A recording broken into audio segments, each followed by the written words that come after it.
India is a vast land, intense and full of extremes. Spectacular landscapes lie next to overflowing multitudes of humanity.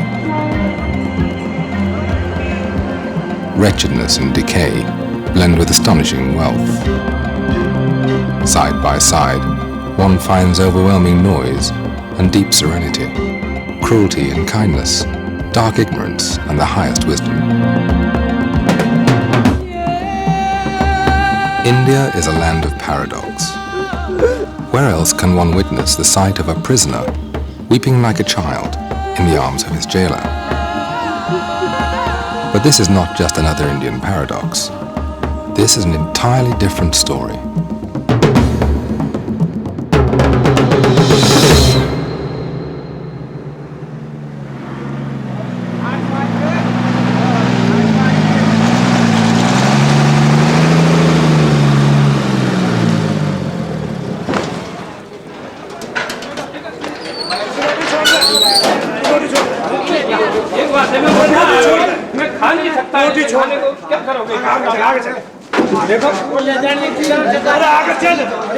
खाने की तलाशी करने में बुढ़ा आदमी मैं खा नहीं सकता।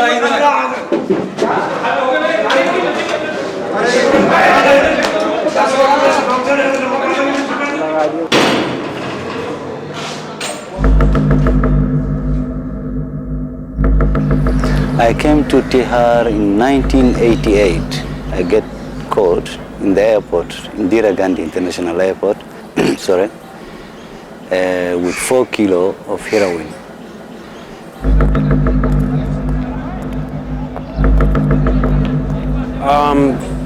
Put here on NDPS charge for allegedly possession of some chaff.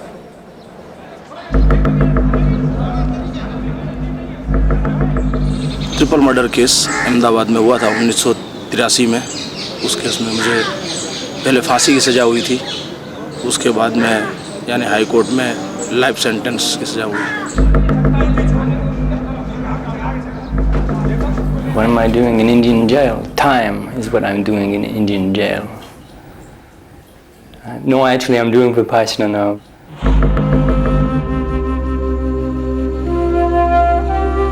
We are all prisoners, undergoing a life sentence, imprisoned by our own minds. We are all seeking parole, being hostages of our anger, fear, desire. Is there anyone who doesn't crave at one point or another to take something that is not his? Is there anyone who doesn't wish, at least once, to hurt the one who hurts him? It is a thin line that separates us from these people who stare at us from inside this cage. The same things that do not go beyond the threshold of our thoughts have crossed, in their case, the threshold of action. But still, we are alike. Inside our heads, we're all potential criminals.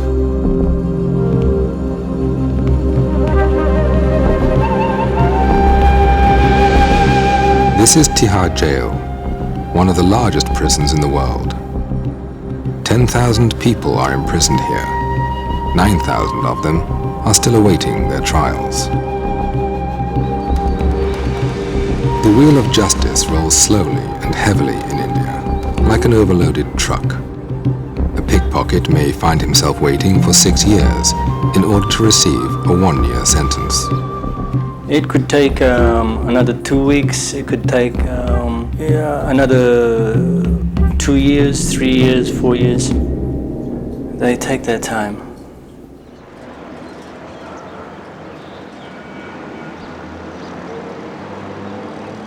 Located in suburban New Delhi, Tihar is India's best-known high-security prison. Due to its large population, it is divided into 4 separate jails. For decades, Tihar was notorious for its inhuman conditions. It was branded a veritable hell.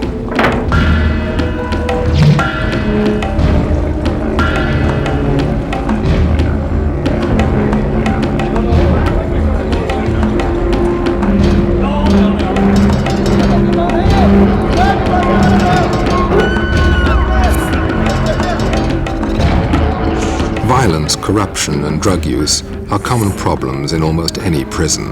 But in Tihar, they were magnified due to congestion and harsh conditions. It was a horrible place. There was a lot of extortion, a lot of beating, a lot of gang fights inside the jails.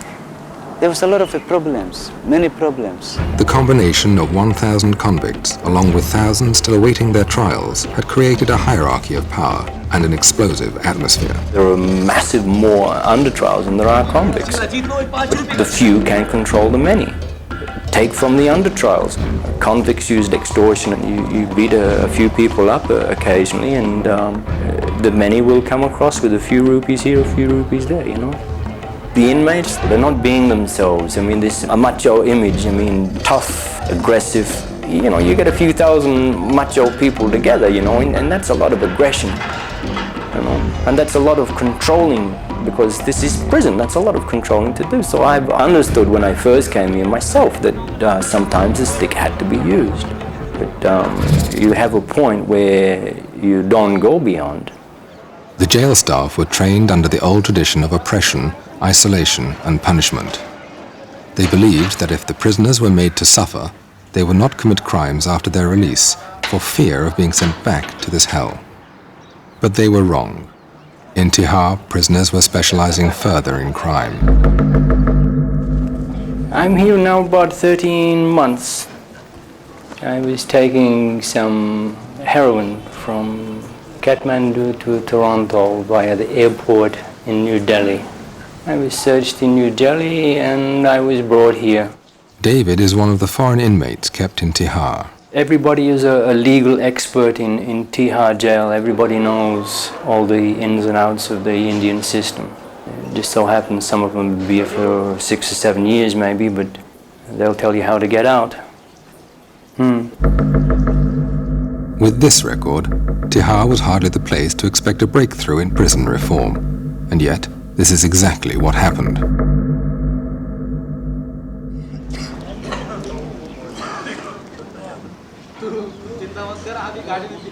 In May 1993, a new Inspector General of Prisons was posted.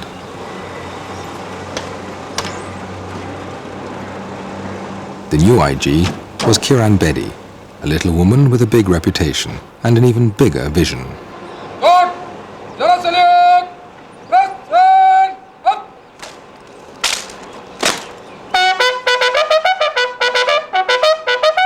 As India's first woman police officer, Bedi has always attracted controversy, using unconventional methods to achieve high goals. Thank you. You can disperse. To me, she's a magnificent woman. She's got integrity, she's got very high morals, and she certainly has ambition. She's been everything from a tennis star to a notorious policewoman who used to tow away dignitaries' cars from towaway areas. That's where they called her Crane Betty.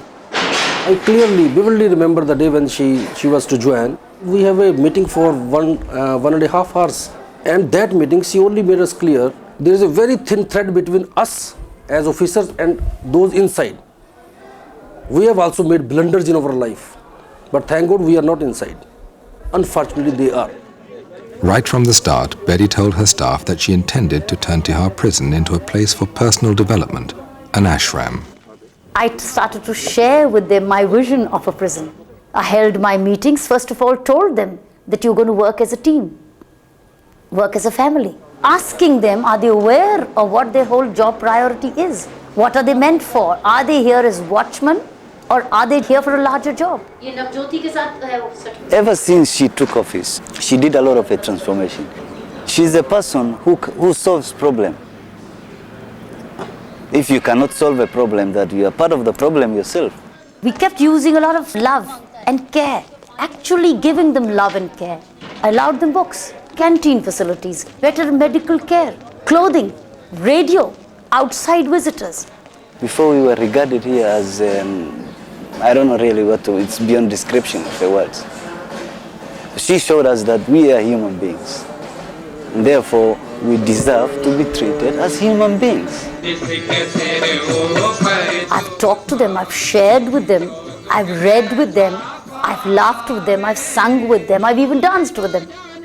Is to make them feel as normal as they should be feeling. Why? Because after all, when they're going out, they have to go into normal society. So how can I keep them bottled up here and expect them to be normal when they're going out? I must release them as normal human beings, and if possible, even better human beings. This is a general feeling that those who have done some crime, they should be punished. This is fine, they should be punished. But after punishment, what? They will not live in jail all through their life. They will come out in the society, and if they are not reformed, they will commit more crimes. The atmosphere in Tihar had improved, but Betty knew that all material solutions are always partial solutions. She was seeking a deeper change. Human mind needs its own food. Human mind needs positivity. Human mind needs some higher thinking. So this was all I knew, because that's what my mind needs. Many of them did not know the way to change. They are ready to change. They said, we want to change. But how? They have no skills to handle their problems. How do I give them skills to handle themselves? What do I do? I was absolutely like a fish out of water. Where do I go for a magic? Who will come to this prison to counsel? Who will provide the psychological food? I was just looking for an answer. And I got an answer. The answer came, unexpectedly, from inside the prison. One morning, Betty was doing her daily rounds. A young jail officer approached her and told her of an age-old teaching called vipassana. I was walking the prison and one officer, Rajendra Kumar, came to me. Said, "Madam, you're looking for an answer? I have the answer." And what is the answer? There is a technique which change all. I also do a work of vipassana meditation, and it changed a lot in myself. I was a very angry man. I would be horrible as a person, but I went for vipassana and I'm a different person. Madam, if you don't believe me, ask my family, ask my colleagues. If you introduce this course in jail, so it will help all the inmates. They will get rid of their sufferings. Then she immediately told me, "You give me address." So he gave me the address of Mr. Ram Singh. I wrote a letter to Mr. Ram Singh saying, "Could I have you visit my prison?" Exactly still not knowing what vipassana stands for. What Kiran Bedi also did not know was that this technique had previously been tried in Indian prisons.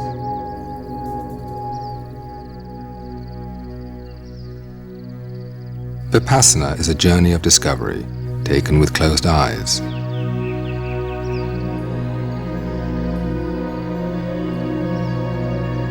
The goal is not simply to satisfy the traveler's curiosity, but to get transformed by the journey and start living a better life. Vipassana means insight, to see things as they really are, in their true nature. It is an ancient meditation technique discovered 25 centuries ago in India by a man named Siddhartha Gautama, known as the Buddha. The records from the Buddha's time tell remarkable stories of serial killers changed into saints and of cruel tyrants who became model rulers by practicing this technique. With the passing of time, civilizations rose and fell, but Vipassana was carefully preserved and passed on from generation to generation in South Asia.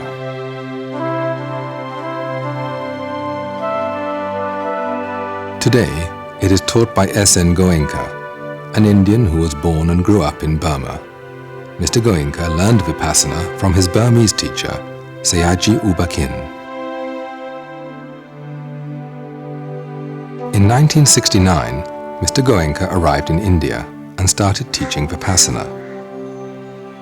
A few years later, he was given a challenge by the renowned Indian leader, Vinoba Bhave, to teach Vipassana to youngsters and to hardened criminals.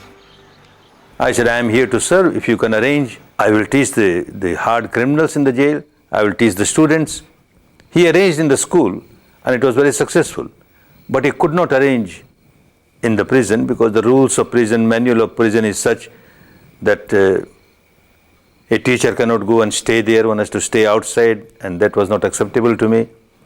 When a course is given, I must be there with my students.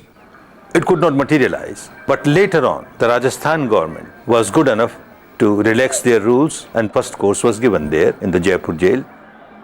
In 1975, in Jaipur, prisoners learned vipassana for the first time. Mr. Goenka insisted again on some conditions, and the prison authorities were trying hard to meet his demands. Before the course started, some people were brought in chains and ankle chains. So he said, "What is this?" I said, "They are very hardened criminals and very dangerous criminals, and we want that they should also take a course." But he said, "Why have you put the chains on them? Because they are dangerous." He said, "No, I can't give Dhamma to the people while they are in chains. So they have to be removed." And the IG and the superintendent of jail, they didn't agree. Because the IG said that there is a great possibility that one of them or few of them will get up and strangle Mr. Goenka or you as Home Secretary, and they will get a big name. Because they are in any case dying, they will be hanged or they will have serious punishment. So we took little risk, and it was decided that they will put a guard close by, and if anybody got up menacingly towards us, he should be shot.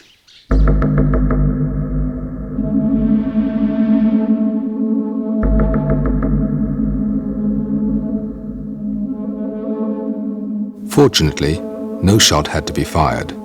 The Jaipur jail course concluded peacefully. Its success led to more courses in other prisons. One of them was Baroda jail.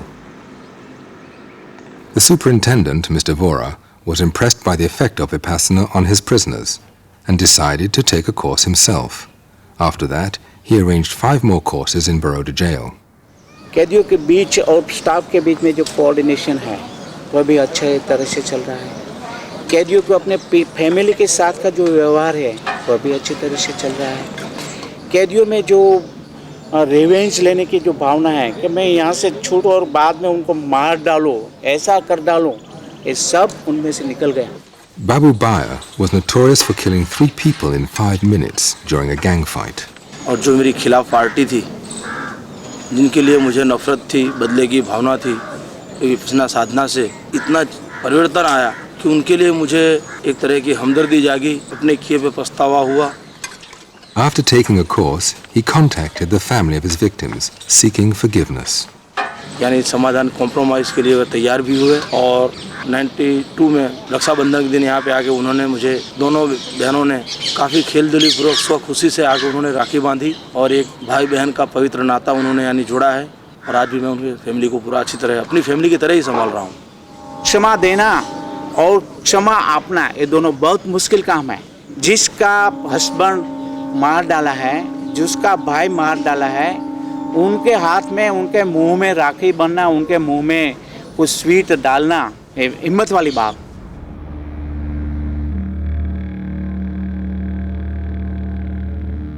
A vipassana course is 10 days long.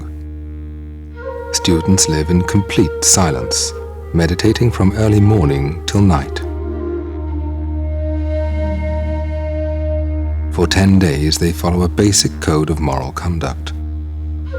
They abstain from killing, stealing, lying, sexual activity, and the use of intoxicants. Without a base of morality, the mind will remain too agitated to investigate the reality within. Any physical or vocal action which is unwholesome, which goes against morality, which is immoral, starts with a impure mind, a negative mind. So you kill somebody, you can't kill somebody without generating tremendous amount of anger or hatred in you. You steal something, you can't steal something without generating tremendous amount of craving or greed. And every time one generates negativity in the mind, one becomes miserable. When you do something wrong, you instantly punished. Why? Because you're now guilty. You've told a lie and you're telling 100 lies to justify one lie. You've stolen, now you're suspicious that you might be caught. The very fact that you are under the agony of getting caught is the pain you're getting out of the law of nature.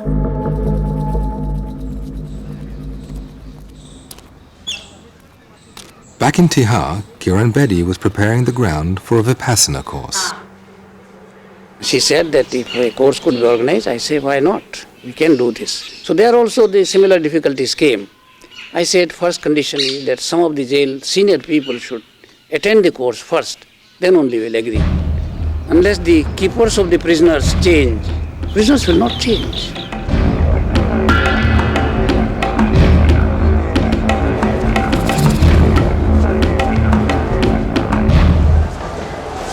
Your search should be more effective, your officer's search. Kiran Bedi was not afraid to experiment with new ideas. She sent some of the more stubborn and aggressive members of her staff to a vipassana course held outside jail. When these men returned, colleagues and inmates alike found them to be much more calm and positive. There was actually stories of a couple of officers, that were caught doing the wrong thing, like smuggling beaties in because they pay money for them, and when they're on such a small wage, this is good for them. And I think she was going to sack these people or, get rid of them. She gave them a chance and said, if you want to keep on working, you have to do this and this and this. And you have to go and do one of those 10-day courses as well. Everything you do, you have to pay for, one way or another. My life is instant. I do something wrong and it's there, pow. My family still don't know exactly where I am. My mother thinks I'm in India, but I didn't want to worry her to say where I was, so I thought I'd just tell her I was doing vipassana, and I am. The first vipassana course at Tihar jail was held in November 1993. Over 100 prisoners and jail staff participated. She was not forcing people. Just go and see yourself. If you like it, well and good. If you don't like it, well and good. But just go please and see yourself. They were asking people interested in vipassana or meditating. The school came around in one of the wards, and so I went.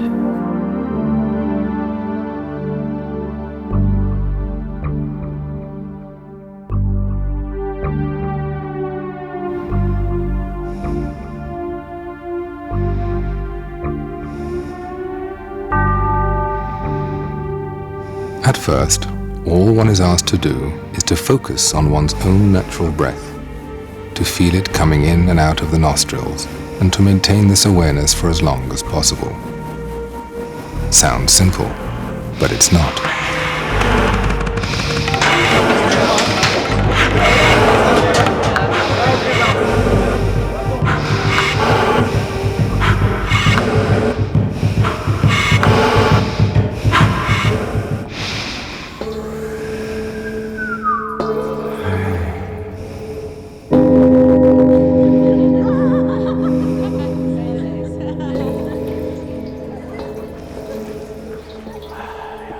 It's something which you can't avoid.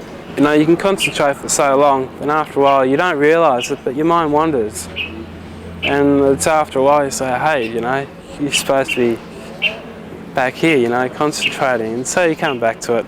Then you find yourself, you're off wandering again, thinking about something which you're doing back home, and then hang on, you're supposed to be back on the meditation.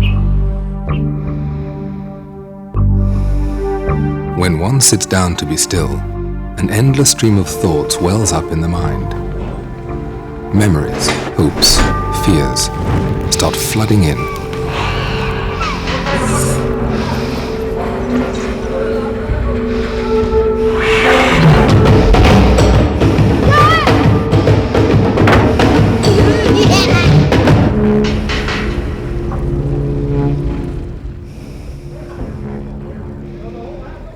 After a 3-day struggle, the mind quiets down. Thoughts become faint, faded, like passing clouds. By focusing for so long on the small patch of skin below the nostrils, the mind becomes so sensitive that it can feel the subtlest flow of breath. A new realm of sensations unfolds within this area. Itching, tingling, heat, pressure, natural physical sensations, never before experienced so vividly. Only then is one prepared to learn vipassana. The whole idea with vipassana is to go inside. And when you go inside and everything is quiet, and you're quiet, then you contact yourself, you can come inside yourself, and you can feel your sensations. Continuous awareness of physical sensations without reacting is the core of the vipassana practice. Every sound, vision, taste, smell, everything that contacts the body instantly produces some sensation. The technique focuses on natural physical sensations as the crucial link between mind and body, the key to understanding human behavior. Through vipassana, one realizes that one's own attitudes and addictions, suffering and happiness, are not caused by the outside world. It is the reactions to pleasant or unpleasant sensations the world evokes within the body that dictate one's actions and conditions the mind.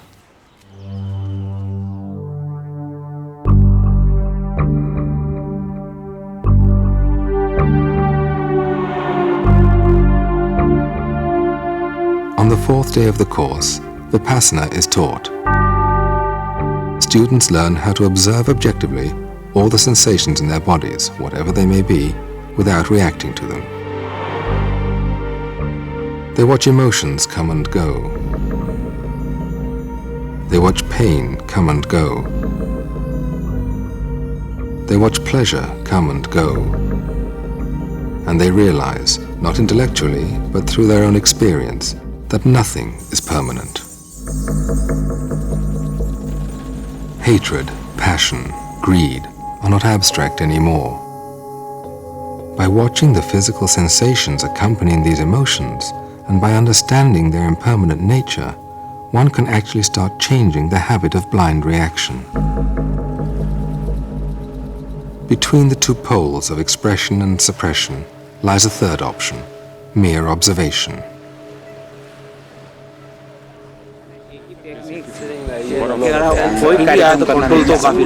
After the first course, I was like so overwhelmed with everything. I see things as the way it is, the reality. You do get a lot of answers out of it. It's you who can make yourself into the right path, and it's you who can lead to a misery.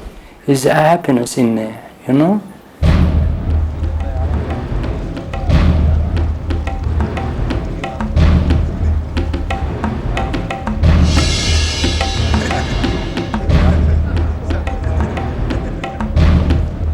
After the course, it was no looking back. Even for us, it was saying, hey, thank God we found a remedy.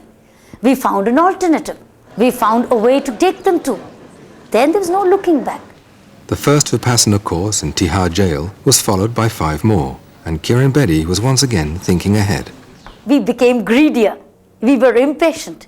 Why only 50, 60 when I have 10,000 people with me? So why can't we reach at least a large percentage of a massive course rather than going into small trickles to have a massive impact? They said, would you be able to arrange a course of over 1,000? I said, yes, immediately. Are you sure? I said, yes.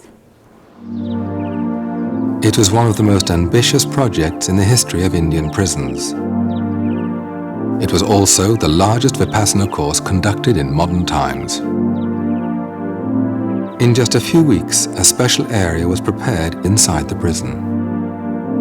Accommodating in one place 1,000 inmates as well as Mr. Goenka and his assistants was a tremendous undertaking.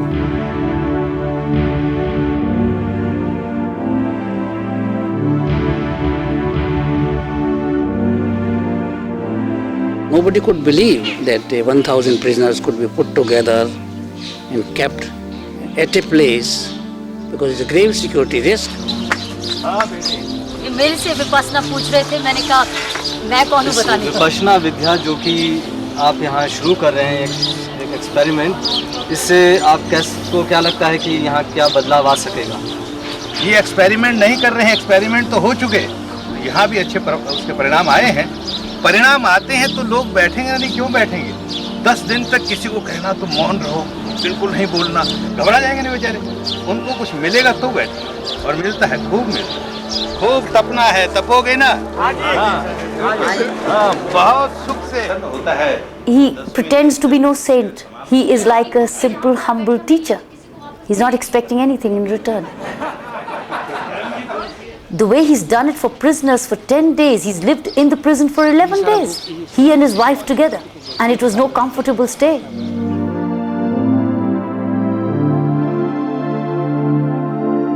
One 1,000 prisoners gathered in the huge tent on the evening of April 4th. They reflected the wide range of human experience: Hindus, Muslims, Christians, Sikhs, from different nations and social backgrounds. It is essential that you will keep silence, noble silence.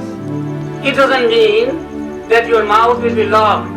Talk to your teachers, your guides. There is no restriction about it. In the early hours of the next day, a fierce rainstorm, extremely unusual for that dry season, suddenly descended.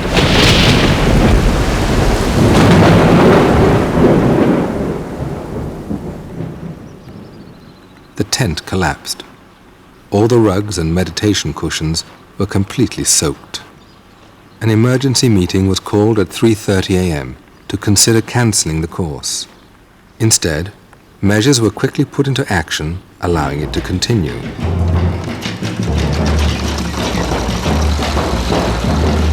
When the weather cleared, a massive salvage operation was launched.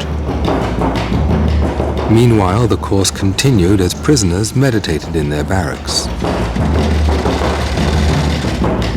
By evening, the tent was ready again for the students to assemble, and the course went on as planned.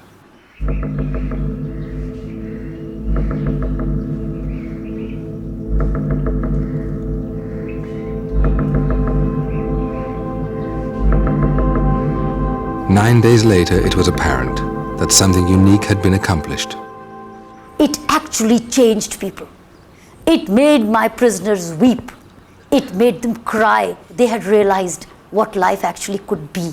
They had looked within, and within themselves they had seen the feeling of revenge. They had seen anger. They saw the disrespect and hurt they had caused to parents and society, and they wept, and they wanted to be different. I felt guilty that I have did a wrong thing. I have done a wrong thing. And what I have done, it's something which I can come out of it and correct it. That realization was the greatest magic. That's exactly what I was looking for. How do I realize them, make them realize they've actually hurt society? They're just all the time saying, we're innocent, we're innocent. We never hurt society, society hurt us. How do I convince them that you did hurt society at some stage of your life? Therefore, the law of nature has had its course, you're getting it today. So they learned it in vipassana. I didn't have to say anything. They went up on the mic and said, we hurt society, but we seek forgiveness. That was the greatest magic. When the course ended, 1,200 participants and international guests witnessed the inauguration of the first Vipassana center to be established in a prison. Within 3 weeks, it began to offer Vipassana courses twice a month.